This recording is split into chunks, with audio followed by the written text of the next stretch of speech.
Coming up tonight on the news at 10. I'm Jordan Johnson. Coming up, Westmount is holding their annual Raise a Cup fundraiser. I'll tell you more. Plus, I'll tell you how these colorful bowls are helping the hungry in Broadwater County. From Montana's news leader, this is MTN News at 10. good evening and welcome to the news at 10. I'm Sam Hoyle. Thanks so much for joining us. Senator Jon Tester stopped in downtown Helena today to highlight how American Rescue Plan Act funds are helping a local business towards its goal of growing a more resilient and locally sustainable meat processing facility. MTN senior political reporter Ashley Nurbavig has more on Old Salt Outpost's new venture. Senator Jon Tester spoke Wednesday with the team at Old Salt Co-op, who recently received $150,000 in APRA funding to help build their meat processing facility here in Montana. The cost of food in February 2022 was about 8% higher than in February 2021. The cost of meat had one of the largest price increases, according to the USDA. Tester attributed part of that price spike to the consolidation of the meat industry. 4 companies, JBS USA, Tyson Foods, Cargill, and National Beef Packing Company, slaughter as much as 85% of the beef sold in the U.S. Capitalism works, but only works if you have competition. When you have 4 people or 4 companies, I should say, that are out there supplying the market, that's not competition. That is a situation where you can have 4 people literally go out on a golf course and determine what they're going to charge the consumer for their meat, or what they pay the farmers or the feeders for their cattle. Regional meat processing plants such as the one Old Salt Co-op hopes to build will help increase competition, Tester said. Plus, it will make the meat market less vulnerable to supply chain disturbances like those caused by the COVID-19 pandemic. Beyond that, Old Salt Co-op co-founder and president Cole Mannix said his business will help people invest in the food systems around them. There's so much of the story of agriculture that's like, we definitely can degrade landscapes, but well done agriculture can enhance them. And it really takes the teamwork of the customer and the middle of the supply chain and the production to all say, hey, we want to invest in making our landscapes better. We're going to stop this anonymous relationship with food and have a known relationship with food. And if we do that, we can enhance landscapes and we can be the salt of the earth. Building the meat processing facility will cost at least $6 million. Tester promised to help encourage the USDA to streamline the startup process for smaller producers such as Mannix. He was also one of 4 senators to introduce the Cattle Price Discovery and Transparency Act to try to increase fairness in the U.S. meat market. Tester hopes that bill will be voted out of committee sometime next week. Helena, Ashley Nurbavig, MTN News. This new meat slaughtering facility is one tool the state is utilizing to curb the shortage of meat processing facilities in the state of Montana. Governor Gianforte took a tour Wednesday to promote the state's investment in agriculture. I think there's been a shortage for maybe the last 10 years or so. It's just now catching up, and COVID has really put that on the map. Spirits were high over at Blue Creek Marbled Meat Company as Governor Gianforte toured the facility. Without more processing capacity here in the state, the Montana brand is lost on Montana beef. The state recently awarded the company a $300,000 federal agricultural grant to build this meat slaughter facility. Tanner Gamble is a butcher at the company. He says there is a shortage, but not just with meat processing facilities. Yes, the plants have a shortage, but it's more so on the end of the people producing the product. And ranchers are no stranger to waiting for their meats to get processed. It kind of became a theme in the later 2018s, 2019s, where everybody was booking out for almost 6 months to a year, where traditionally it was a week or 2 weeks. Tanner says worker treatment could be a factor in these long wait times. It could be a gap from how the treatment of these workers and the people coming into the workforce are treated and paid. He says wages for these workers need to catch up with the demand, but in terms of meat processing facilities, we're a small minnow and compared to the demand out there, and so there's more plants popping up. Tanner says smaller plants are popping up across the state in cities like Hardin, Terry, Broadus, and Sidney. So the production is ramping up, but with it, so is consumer demand. I think the consumer demand is ramping just alongside of it, and so I'm not sure if that's going to really fill the gap. As for the Blue Creek Marbled Meat Company, phase 1 of the process will employ about 20 people at a capacity of around 3,000 beef a year, but the number of employees is set to grow. You're looking at 80 maybe within the next 5 years. The company hopes to officially open in June. In Billings, Alina Howder, MTN News. A Canadian company is being accused of stealing up to $5 million from Montanans. According to the Montana Attorney General, the company New Way Ag promised grain hay, barley straw, and wheat straw at low prices to quickly make sales, collected payments, and then never delivered any of the product to their victims.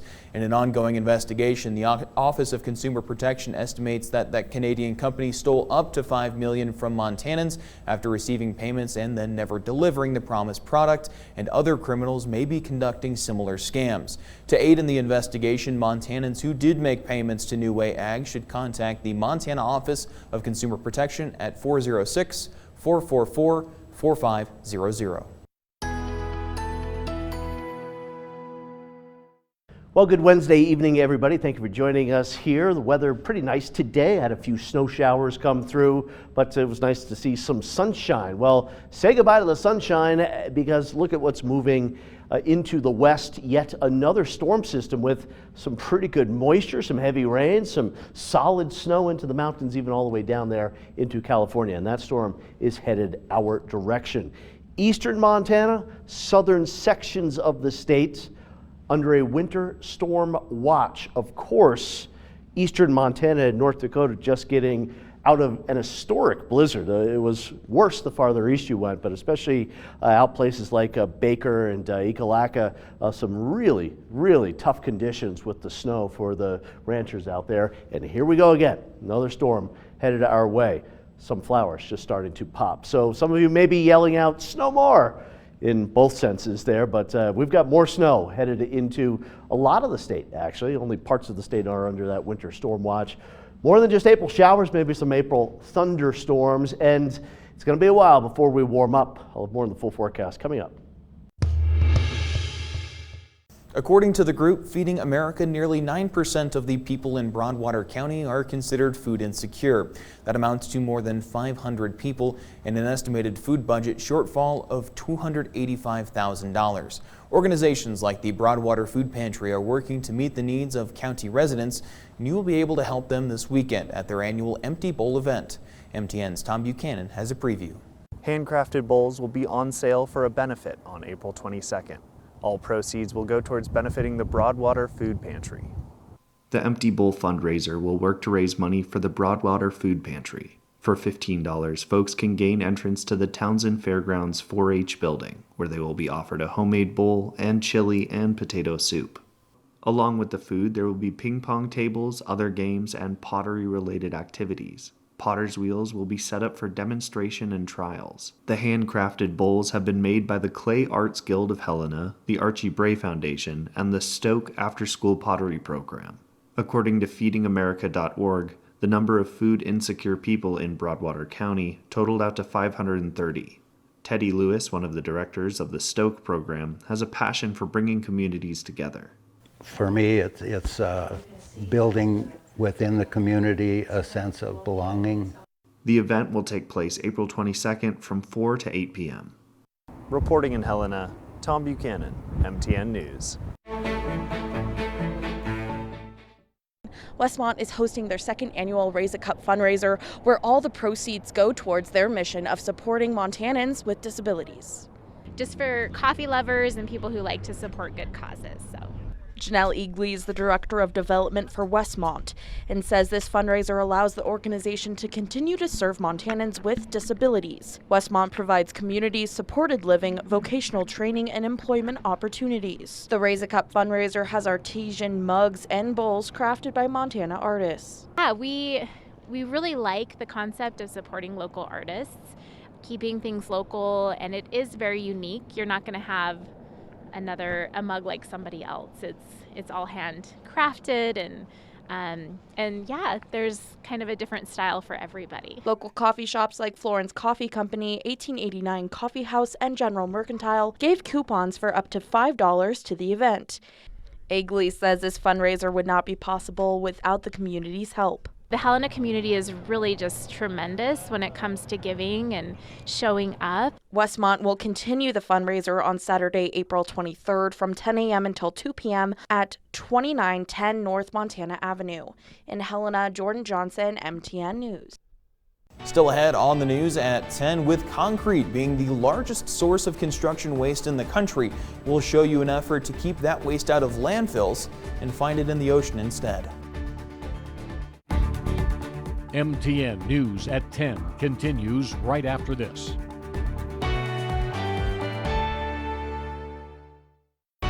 From Montana's news leader, you're watching MTN News at 10. The United States produces about 500 million pounds of concrete each year. Now, a lot of that is to use to build and maintain roads and bridges, but concrete is also the largest source of construction waste in the country.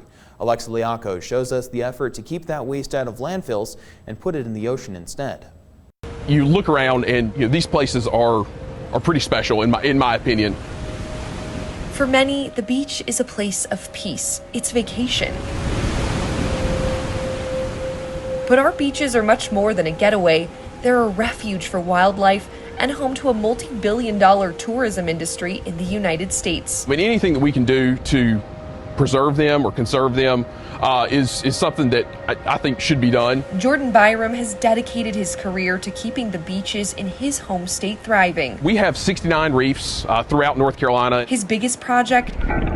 Building new reefs using stuff that otherwise would be thrown away. Concrete pipe is a very commonly used reef material in North Carolina and elsewhere on the Atlantic and in the Gulf states. For the marine environment, they don't contain contaminants or oil or grease, anything like that that's going to pollute the environment. They're also inexpensive. Sometimes it's free. Millions of tons of concrete pipe is thrown away every year by transportation departments across the country. Jordan's team is keeping that out of the landfill and putting it into the ocean. He shared this video of the reef habitat the concrete eventually will create. Marine life grows on the concrete really, really well, and it's kind of a win-win for everybody. These new concrete reefs will bring fishing opportunities to areas that need them and protect the shoreline when storms come in. They'll actually reduce some of the wave action that's up next to shorelines and reduce erosion or prevent erosion. All these reefs, both natural and man-made, make a huge impact. The U.S. Geological Survey estimates reefs in the United States save Americans $1.8 billion every year by stopping flooding damage. Reefs also generate thousands of jobs and $100 million each year for the tourism industry through things like fishing trips and diving excursions. Putting materials at reef sites ultimately benefits all of these communities because of just the sheer number of people that come here to visit. In recent decades, more than half of living coral reefs around the world have shrunk or have been damaged. In the last few years, Jordan and his team have created dozens of reefs along the East Coast, even sinking a Coast Guard ship to create a reef where people can now fish. I get to go home at the end of the day and feel like I have accomplished something. There's something tangible. We put something in the water, and other people can go and then enjoy that and utilize that. It's really nice. He's now helping other states across the country start their own reef projects like this, because by giving new life to tons of trash, it will build something we can all treasure. I'm Alexa Liaco. Well, parts of Montana are under a winter storm watch really for later Friday into Saturday, but here's a look at some of the snow. How about that? All the way down into the Sierra, some great snow there, but through parts of Idaho and Utah, Wyoming, and Montana once again. The mountains, even around Helena, could have a significant accumulation. Look at that. Could be talking maybe another couple of feet with blizzard conditions in eastern Montana. More on that coming up next. MTN News at 10 continues right after this.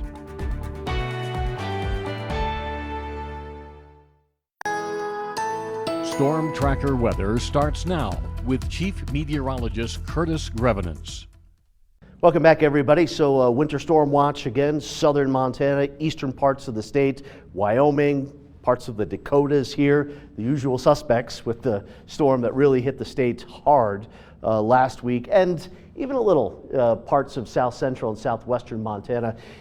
There will be more snow accumulating, so we may have an extension of the winter storm watch, or at least a few more areas included in a winter weather advisory here. This would be again for Friday into Saturday. Things are quiet right now. Had a little snow last night and this morning, a couple of snow showers out there. Well, already here comes the next storm system. It's an active pattern, moisture streaming through the west. There are some areas of some very heavy precipitation, and boy, snow into the Cascades and the Sierra, even into Montana right now in the higher elevations is just money in the bank for those hotter summer months that are not too far away.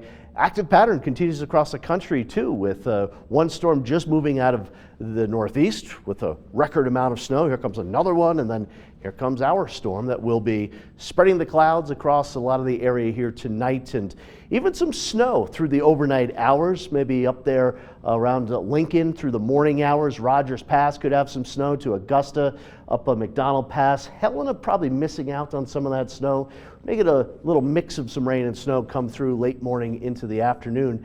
And then a couple of showers and maybe even isolated thunderstorms later Thursday afternoon into Thursday evening. And then here comes the snowmaker. You can see why there's a winter storm watch up for that part of the state. And some of that precipitation coming up through Townsend and Winston, and a little rain and snow around Helena, probably a better chance south and east of town. And then it starts out as rain in eastern Montana, and it will go over to some very heavy snow Friday night into Saturday. So again, the snowfall, the higher terrain around Helena could pick up a few inches.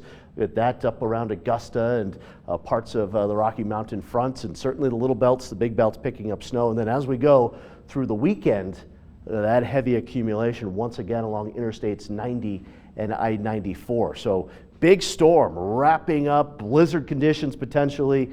Saturday for Helena, Great Falls, and Lewistown. The western part of the state here will have more showery weather, rain, snow showers, cloudy, cool, some accumulation in the mountains. Still a couple of showers on Sunday. Maybe a little drier with partly cloudy skies on Monday, but notice more wet weather as the pattern will stay active really all the way into the beginning of May. Looking at some of the long-term, even next weekend could have some rain and snow coming through. So tonight, snow, Lincoln, Ovando, all the way out there around Clearwater Junction as well, maybe even Elliston, and certainly Rogers Pass and Augusta by tomorrow morning. For tomorrow, looking at, again, maybe a little mix of rain and snow around the area through the morning, and then just about everything but the kitchen sink, some rain showers in the afternoon, maybe a little sun, a couple of isolated thunderstorms out there as well. But the real big storm arrives here on Friday, and there still is a little question as to how far north this precipitation gets, but it certainly does look cooler and wet on Friday, mix of rain and snow in the valley. Friday night, snow levels could come all the way down to the valley floors. We may see an accumulation of a couple inches, but we're up into the 40s and even the 50s by Saturday afternoon with some mixed rain and snow showers. And then heading into Sunday, still a few showers, but fewer showers. A little warmer as well. Here's the 7-day forecast. So a little mix of rain and snow tomorrow morning, some showers likely in the area in the afternoon, maybe even an isolated rumble of thunder. Rain and snow mixed on Friday. Friday night, some light snow. Showery weather Saturday, mainly dry Sunday and Monday. But then there's more of those April showers next week. Still ahead on the news at 10, Troy Anderson made a name for the Bobcats defense and their linebackers. We'll hear from the guy who is stepping in to fill his shoes after the break. MTN News at 10 continues right after this.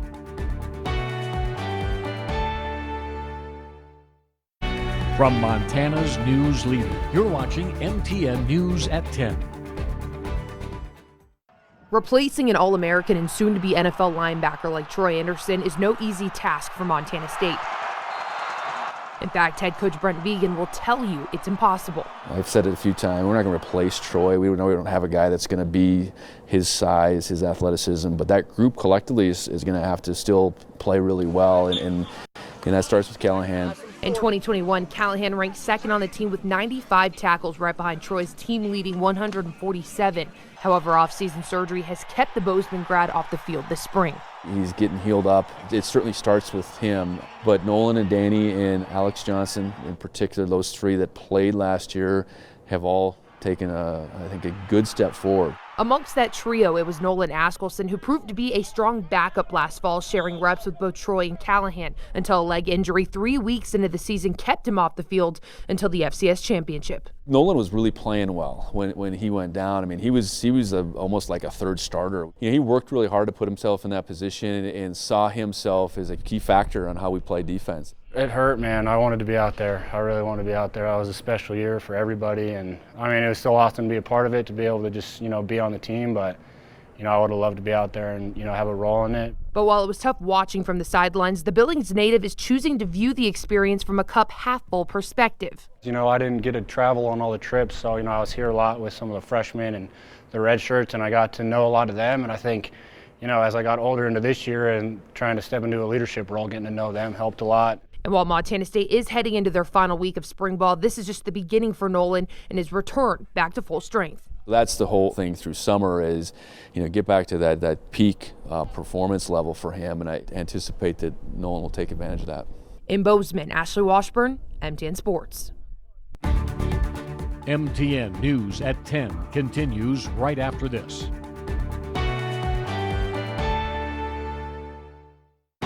From Montana's news leader, you're watching MTN News at 10. Welcome back. We'll end our show with this. Netflix not being chill. They're considering major changes that it could impact your wallet. The streaming service says it may start charging higher prices to people who share their passwords. Netflix is also considering a cheaper subscription that will include ads. The moves come after the company lost 200,000 subscribers so far this year, tanking the company's stock. Well, that will do it here for the news at 10. Thanks so much for the privilege of your time. Remember, you can find us always online at ktvh.com, on the KTVH streaming app for devices like Roku, Apple TV, and Fire TV, and back here Monday through Friday at 5, 6, and 10. Have a good night, stay safe, and we'll see you tomorrow.